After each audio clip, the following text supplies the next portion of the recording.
करना खुद को, किस परिवेश में क्या पोशाक पहनना चाहिए, कैसे आचरण करना चाहिए, किसके साथ कैसे कथा बोलना चाहिए, कैसे व्यवहार करना चाहिए, समुदाय ये अभिव्यक्तिगत प्रकाश को आप लोग जानिए और इस अभिव्यक्तिगत प्रकाश को जान के आप लोग इसको जिंदगी में उतार के चलाने की कोशिश कीजिए। ये सबसे बड़ी बात है। कन्या को इसलिए ये ज्ञान दिया जाता है ताकि उसका भविष्य में खुद के हाथ में एक परिवार का दायित्व रहेगा, इसलिए ये सीखना जरूरी है। और बेटाओं को बोलिए, तुम्हारा परिचय तुम्हारा वंश से नहीं, पिता से नहीं, चेहरा से नहीं, तुम्हारा परिचय होता है तुम्हारे कर्म से। कर्म प्रांता सिखाइए। फिर अपने रिश्तेदार को बोलिए, सजादी के आदमी को बोलिए, हितैषी जन को बोलिए, एकदम संयोग आ जाएगा, चिंता नहीं करना पड़ेगा। और एक बात है, जो लोग अस्वस्थ हैं, बीमार हैं, उनके लिए कुछ बात मेरे पास है। वह है, आश्रम में जहाँ रहता हूँ वहाँ एक ऐसा लड़का है जो आश्रम का सहयोग करने आता है। उसका बेटा, खेलता कूदता बेटा अचानक बीमार पड़ गया। बीमारी ऐसा हो गया कि उसको बिस्तर पर लेटे रहना पड़ता है। बहुत इलाज करवाया, बहुत किया, लेकिन कोई सुधार नहीं हुआ। लाचारी से वो आके हमको बोलता है, दादा क्या करें? तो मैंने बोला मेरे साथी को, इंटरनेट दबा। इंटरनेट में दबाते गया और ये जो बोलेगा उसको लिखते जा। लिखते गया, लिखते लिखते जो रोग निर्णय किया इंटरनेट ने वो अद्भुत था। वो रोग का चिकित्सा एलोपैथी दवा में नहीं था, कोई हल नहीं था एलोपैथी दवा में उस रोग का। मैंने भुवनेश्वर में आयुर्वेदिक शिक्षक हैं, उनको खबर भेजा और उनको खबर भेजने के बाद उन्होंने एक दवा लिख के भेजा। वो दवा भेजने के बाद हम लोग ने वहां उस दवा उस लड़के के हाथ में दिया, उसका बेटा को देने के लिए, और बेटा स्वस्थ हो गया, सुस्त हो गया। तो यही मेरा बात है, यही मेरा कथा है, यही मेरा उपाय है। तो ये चीज हमको पहले जानकारी लेना चाहिए, मेरा हुआ क्या है। मेरा जो हुआ है उस अनुसार हम लोग चिकित्सा कराएंगे, उस अनुसार हम लोग कुछ अपना सोच विचार करेंगे, फिर अपने डॉक्टर के पास जाइए। ये इंटरनेट खोलना बुजुर्ग के काम का बस में नहीं है। जो बच्चे हैं उन लोग के साथ में उन लोग का सहयोग लेके आप लोग कीजिए। वो लोग खूब जानते हैं, मोबाइल से हो या कहीं से भी इंटरनेट खोलने, उन लोग का सहयोग लीजिए।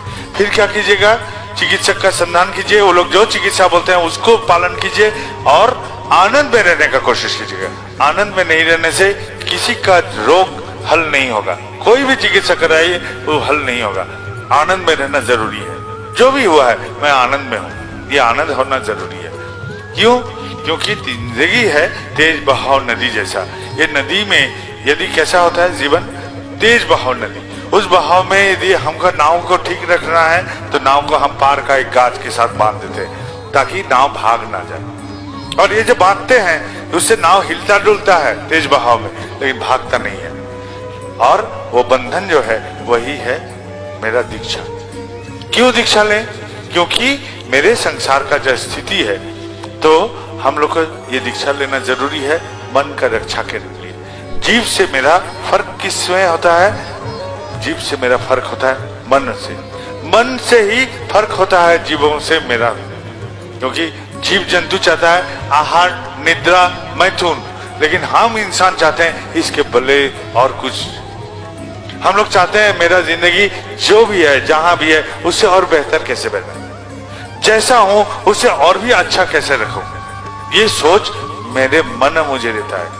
अंग्रेजी में एक प्रबाद है, एक कथा है, God created man of his own image, यानी कि ईश्वर ने हमको उनके प्रतिबिंबित रूप देके भेजे हैं।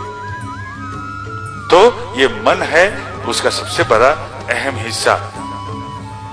इस मन लेके हम दीक्षा लेके चलते हैं। और घर में हम लोग का जो संसार का चित्र है, यदि माँ बाप, पति पत्नी, बेटा बेटी, किसी का कुछ हो जाता है तो हम लोग बहुत परेशान हो जाते हैं, बहुत कष्ट होता है, बहुत लगता है, दुखता है।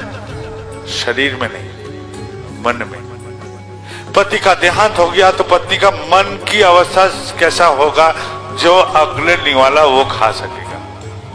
यदि पत्नी का देहांत हो गया तो पति कैसे अगले निवाला खाएगा, इसका मन को कैसे आगे बढ़ाएगा, इस मन का रक्षा करने के लिए एक गुरु चाहिए। ये गुरुकरण इसलिए हम लोग करते हैं, खुद का रक्षा करने के लिए, बचाव करने के लिए। अब सांसारिक चित्र में हम लोग क्या करते हैं, वो गाली देता है तो हम गाली देते हैं, वो मंद आचरण करता है तो मैं मंद आचरण करता हूं, वो ढेला मारता है तो मैं पत्थर मार देता हूं। हम लोग सामाजिक स्थिति में ऐसा करके व्यवहार करते हैं। अब जब गुरु ग्रहण कर लिए हैं तब सबसे पहली बात क्या होगा, वो जो मंद आचरण करता था, ये मंद आचरण यदि मेरे ठाकुर के साथ करता तो ठाकुर इसके साथ क्या व्यवहार करते, वही मैं करने का कोशिश करूंगा। अब से इसको मंद आचरण लौटाऊंगा नहीं। वो गाली दिया, वो गाली यदि ठाकुर को देता तो ठाकुर क्या व्यवहार उनको देते, वही व्यवहार मैंने इनको दूंगा। वो पत्थर मारा था, मैं भी पत्थर मार दिया उसको, अभी पत्थर के बदले पत्थर या ढेरा नहीं मारूंगा, बल्कि ये पत्थर यदि ठाकुर जी को मारता तो ठाकुर जी जो व्यवहार इनको लौटाते वही व्यवहार मैं करूंगा। बुद्धि से ये व्यवहार मैंने करना शुरू कर दिया। ये व्यवहार जब करते रहेंगे तो क्या होगा, इस व्यवहार का करने से मेरे भीतर ठाकुरत्व जगेगा। ठाकुरत्व जगना मतलब मैं ठाकुर को क्या समझता हूं और उस समझ के साथ मैं वैसा ही करने का कोशिश करता हूं, यही है ठाकुरत्व जगना। और ठाकुरत्व नहीं जगने से कोई मेरा केंद्र नहीं, कोई मेरा ठाकुर नहीं। ये जगना जरूरी है, ये रहना जरूरी है, यही है ठाकुरत्व जगना। ठाकुरत्व किस लिए जगाते हैं हम लोग, क्योंकि अज्ञानी वही है जो मंदिर में भगवान को खोजेगा, अज्ञानी वही है जो मूर्ति में भगवान खोजेगा, जो मनुष्य में भगवान खोजेगा, और ज्ञानी वही है जो खुद के भीतर उनको जागृत करेगा। मंथन करने से जैसे ननी का उत्थान होता है, ननी जब पाते हैं हम लोग, मक्खन मिलता है मंथन करने से, तो वैसा ही हम मंथन करेंगे खुद को, और इस मंथन से गुरु का एक एक बात, एक एक चीज चरित्रगत करने की कोशिश करते रहता हूं। ये जो चरित्रगत करते रहता हूं, पहले बुद्धि से, फिर एक दिन वो संस्कार में बदल जाता है। संस्कार क्या है, बुद्धि भी क्या है, बुद्धि है जो हमको हाँ ना के समझ में लेके सही दिशा देता है, वही है बुद्धि। और संस्कार क्या है, संस्कार सीधा ढंग से बोले, हम पैखाना में जो जाते हैं सोच करके लौटते हैं, भूलते नहीं है, सोच करना भूल नहीं जाते हैं, वो संस्कार में बदल गया। यही है, सीधा बात से बोलिए तो संस्कार यही है, जिसको सोचना नहीं पड़ता है, जो ऑटोमेटिक होगा, सतह होगा, वही है संस्कार। सीधे ढंग से बोले तो यही संस्कार है। तो संस्कारगत हो जाते हैं जब ठाकुर, चरित्रगत हो जाते हैं जब ठाकुर, तो आदमी बोलेगा ये ठाकुर का आदमी है, ये ठाकुर जी का प्रकाश होता है, इससे इसका चलन कथन सब ठाकुर जी का प्रकाश करता है, तो वही है सार्थक मेरा चलन का।